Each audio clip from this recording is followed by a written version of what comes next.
Water for All started in 1984 by the employees of Atlas Copco. So this has from the beginning been something that is very much part of the company and the employees. And at the time, the first project was in Peru. And one asked the headquarters in Stockholm if it was okay that they collected money to help to drill for water.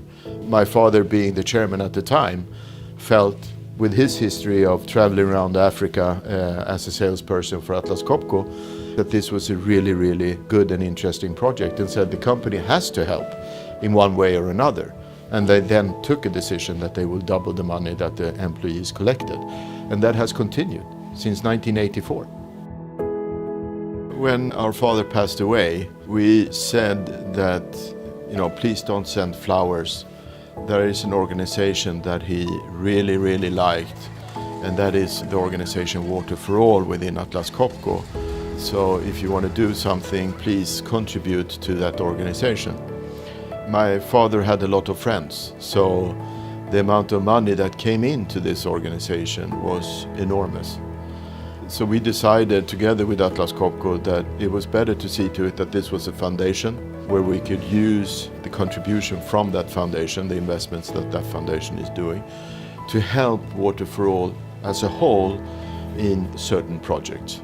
So all Water for All organizations around the world can apply for money into the foundation for projects that they would like to do around the world. The Water for All Foundation wanted to, in one way or another, show the work that is being done through Water for All within Atlas Copco and Epiroc.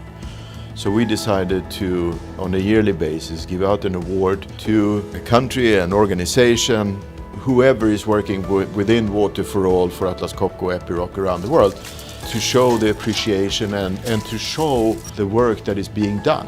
And the winner will have the opportunity to visit the project. We're giving that opportunity to, do you want to learn more by seeing how others work, or do you want to see what you have done yourself? So it's up to the winner to decide where they want to go.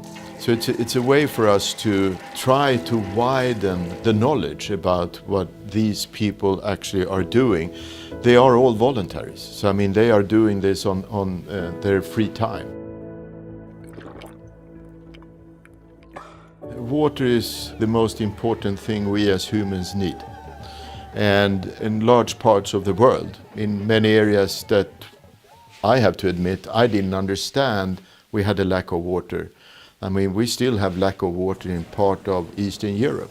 The question around clean water is not just about third world countries, it's actually about the world.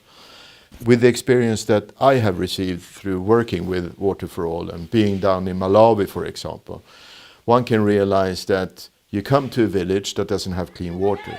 They walk 2-3 kilometers to get water every day. And who does that? It's the girls and the mothers who do this. And when we drill a well in these villages, if you come back a year and a half later, you realize that the girls are in school and the mothers have become entrepreneurs. They grow things, or they have chickens and they go to the market. So you realize that water is not only for survival, it's also about development. To travel with Water for All is quite an amazing experience. And when we started to go to Malawi and meet them, go out with them, and we were fortunate enough to come to a village where the drilling equipment just arrived, and we were invited to the head of the community to inaugurate the drilling, and I was allowed to start to see to it that the drill started to go into the ground. Yeah, I pushed a button. And this is very important when it comes to Water for All. It's not just to go and drill a well. It's also to teach the community about hygiene, and they also educate the people of the village how to maintain the well. Because if we look at Malawi, when we traveled around, we saw a lot of non-working wells.